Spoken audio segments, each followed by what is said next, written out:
Alright, so here's about 20 tips that I wish I'd known when I first started playing this game. Number one, you're going to want to roll kill XP on your gear. See it right here. 8.5 kill XP, 9.5. The highest it can roll is either 11 or 12, but you won't worry about that until endgame. So the reason you want to do that is because this game does not let you just run straight through. You will be underleveled. For example, the last zone is level 69 in the story. If you just blast straight there, you'll probably be somewhere in your 50s, low 50s. And that's even if you full clear every zone up to there. So you will need to go back and re-clear some zones. It's not really a huge issue until later on, maybe around Act 6 or 7 or so. But something I wish I'd done was rolled kill XP on all my gear. That would have been very helpful. Even now in maps, I think what I'm going to do is I'm going to have a kill XP gear set for when I'm doing maps. I'm going to have a bossing gear set, which is basically my setup right now. So you might as well, since that is the case, you might as well go in full clear every zone. It gives you this ore currency. So I'll get into a second why you want to do that. But full clearing each zone in relation to the zones with the kill XP gear in mind, each act tends to only have one elemental damage type it really deals for the majority of the time. So this makes it really easy to roll gear. You get to a new act, you can make yourself a new set of gear that kind of focuses on these elements right here, and then roll kill XP, and it should make it a lot easier to actually get kill XP gear and not worry about the other elemental resistances so much. And if you just click it, it'll tell you the resistance you'd need. So something else I wish I had done, it would have made it a lot more clear and streamlined. So the ore you get from full clearing zones, like I have a bunch missed right here, which I need to go back and do. You get this gemstone of courage. And what this is there's a vendor that you go to called the ore shop right here.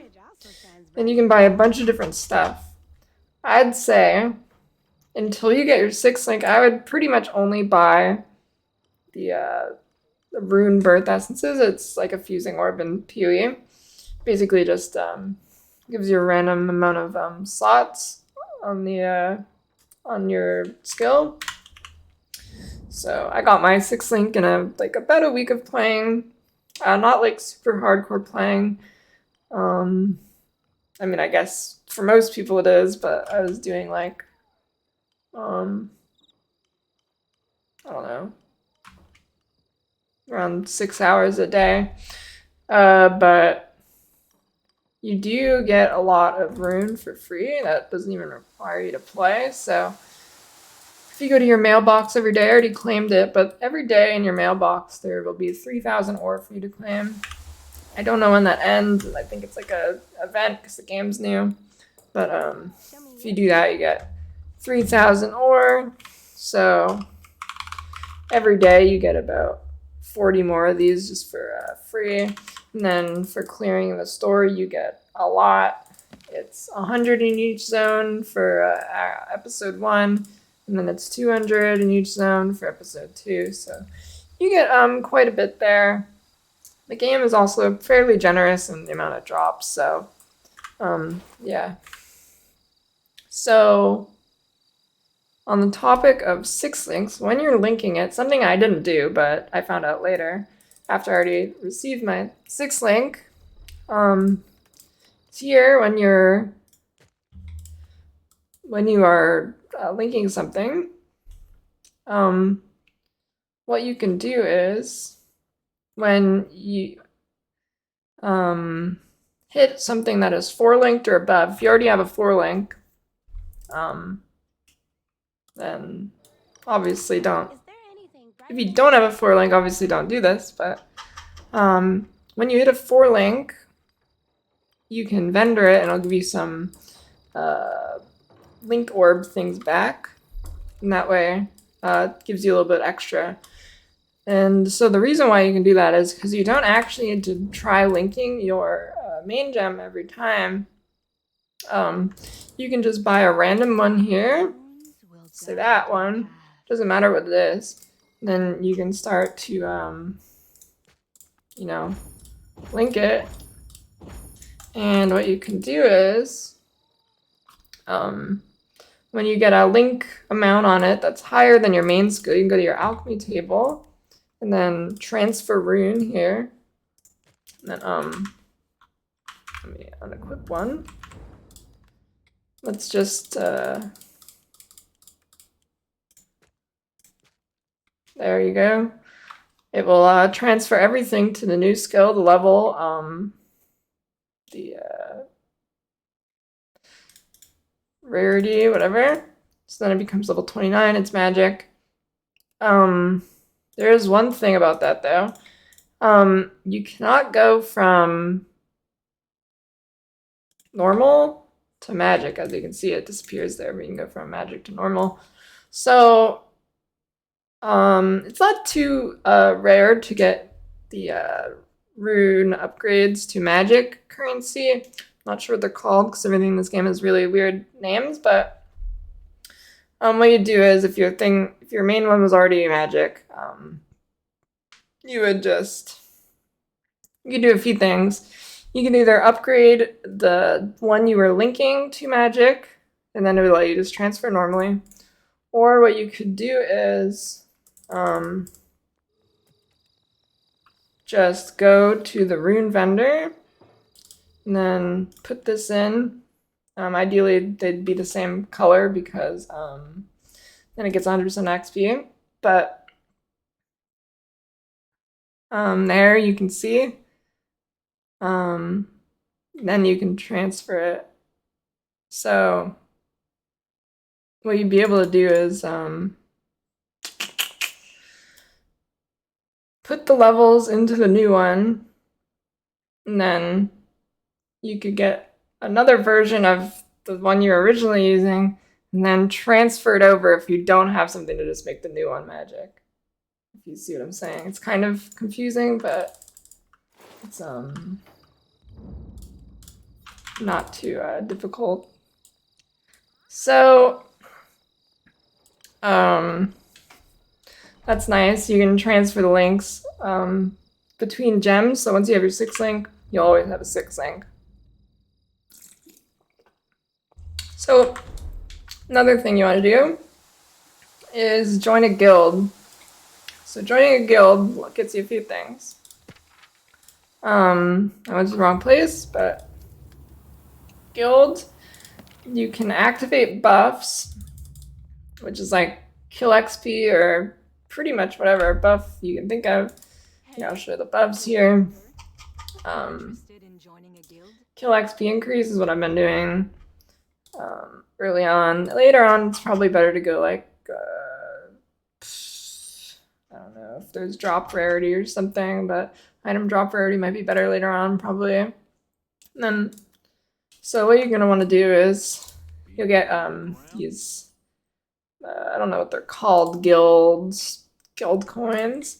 Then you can come here and buy special rune chests, and they'll give you special runes, which are not normally obtainable through just like buying it through the NPC.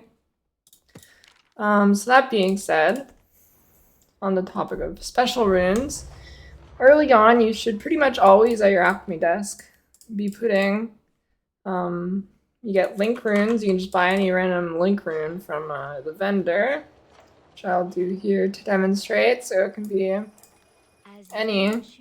So I just like buy the first one 3 times. And then you go over to your alchemy table. And then you put it in here. There you go. And then when you do this, what this does is it will spit out back another random one, but it can give you special ones that are not normally attainable Most notable is the ones that are like penetration, poison penetration, cold penetration, lightning penetration. Those are what you're aiming for mostly. There's a few other special ones that are good. Persistence is another good one.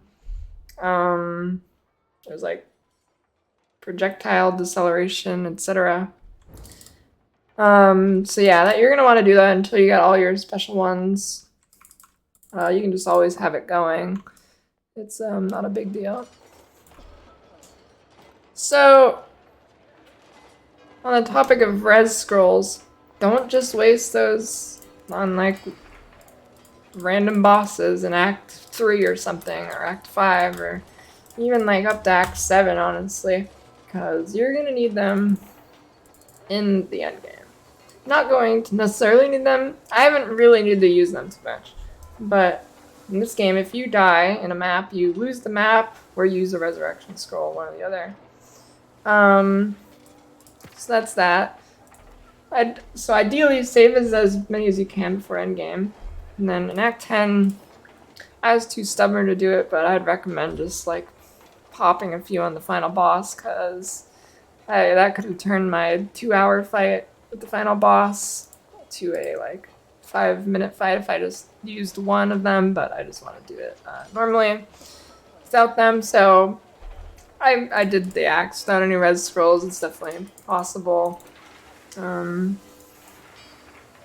Even for the first, like, I don't know, for first majority of the acts, I was not playing Toxic Flame, so I was like an off meta build, like I just did myself.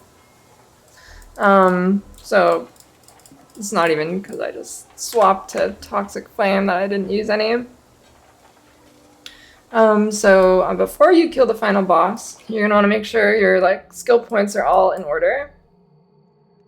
Make sure it's the way you want it and nothing's like messed up, because after you kill the final boss and you get to this end game zone, like for maps, you will not be able to do it for free. It'll cost a little bit of gold. It's honestly not too bad. Like,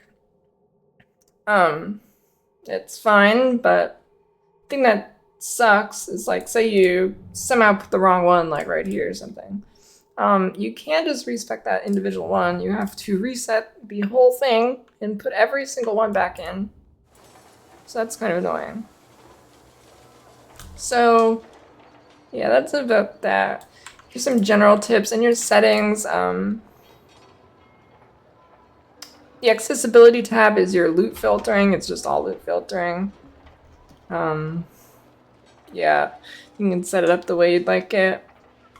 In the graphics tab, 3.1 is the correct setting you want if you're playing on PC. It gives you more options, and the game seems more stable from what I can tell. So now here's just some purely endgame tips. So there is, to get magic link runes, I was kind of stuck for a while. I wasn't really sure because it's pretty rare to get them. But what you can do is you use your upgrade element thingies like these, and you go to a rune vendor and you just buy like random link rune. What you do is you go to rune growth, and you can upgrade these to level 16. That's not how you do it, but shoot.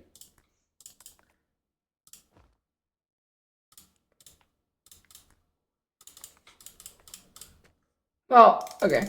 So you level these is 16. Alright, you get the point. 16. And then you can disenchant it or disassemble it at the blacksmith. And it will give you fragments of the currency to make a link rune magic. Level 21 is level you get it to for the rare ones, but I haven't started on that. That's gonna be a grind. So then what that does is allows you to get the new synthesize only magic runes, such as increase essence drop chance. There's like XP drop chance too. What I'm doing is I have it linked to illusion axe, which is like an aura where axes will spin around you, So the way this works is every time you hit an enemy, it'll give you this buff, which increases the essence drop chance. And there's like the other ones too. They all work like this. It's like XP gain or whatever. And then, so that's like a good way to like have it up all the time.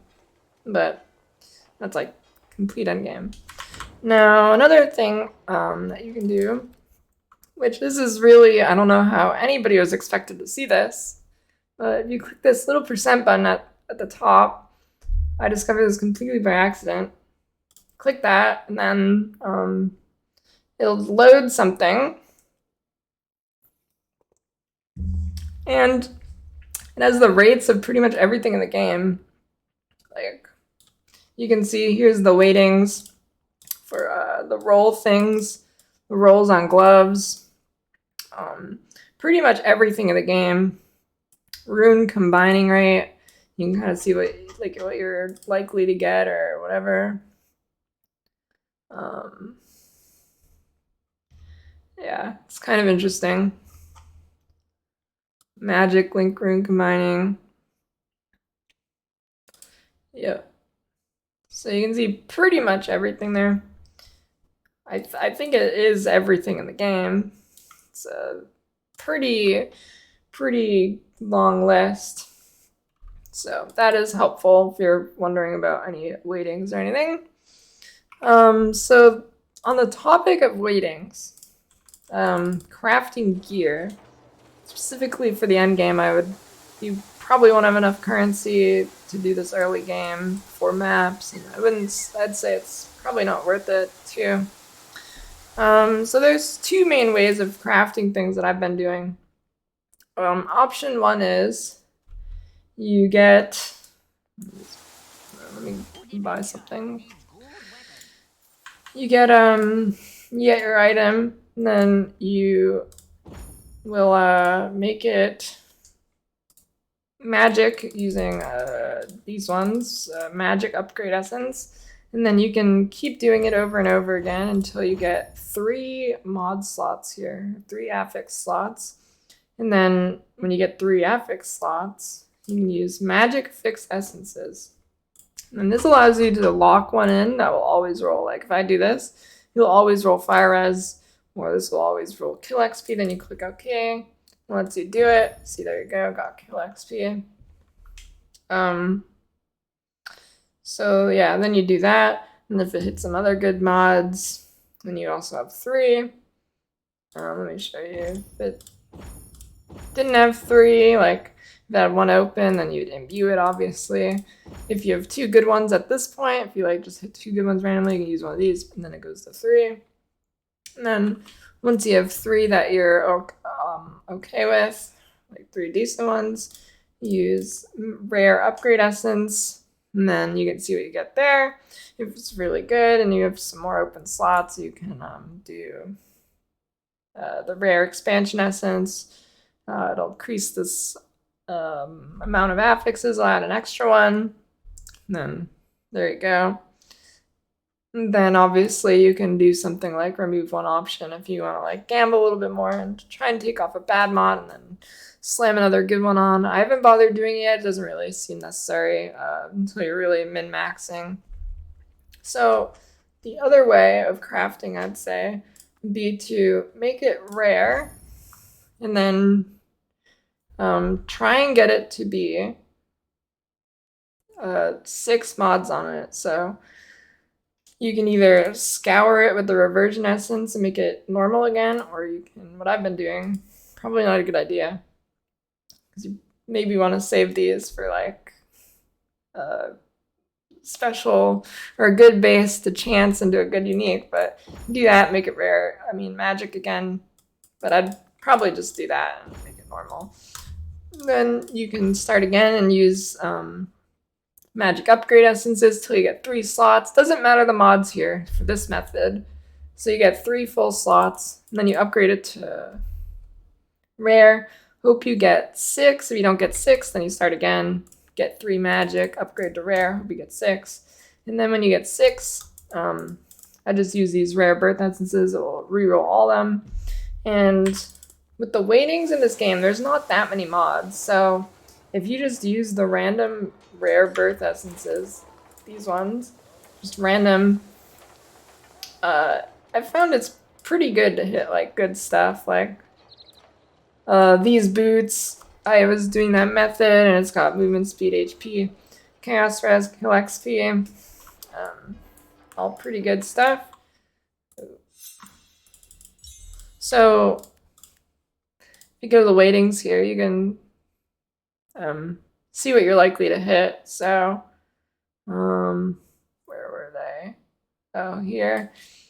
Let me see. For example, I want to look at boots, shoes, strength, dex.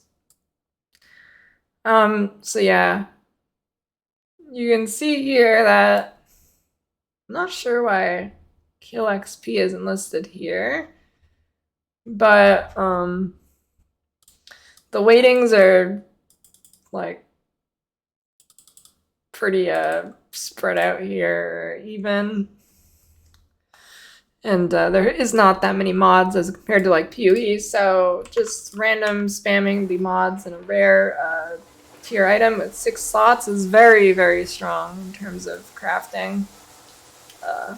I'd say it's probably better even than the fixed magic essences. So yeah. Was there anything else? Not sure. That's about everything I've come up with that's like super important, I think. Oh, base types. Right, okay. One last thing. So I wouldn't do too much insane crafting, like blowing all your S. I mean, you do get a fairly good amount of them, so you could. Like, wouldn't worry too much about it, but when you're in maps, at least like if you like right when you get into maps, I'd try and stick with your gear if you could, and you can get special base types on it, which have like, for example, this base type has chaos res, percent HP. There's one that makes you take 1% less damage too. Movement, skill, recovery rate. I'd recommend waiting until you get some special ones like this, just so you don't like waste things and you're gonna have to recraft things later anyways. Like Earthquake Scepter, you can only get this in maps, it's the best base. Something else you're gonna want to do is see this number, that's the quality, and you can change it yourself because things tend to not drop with any quality.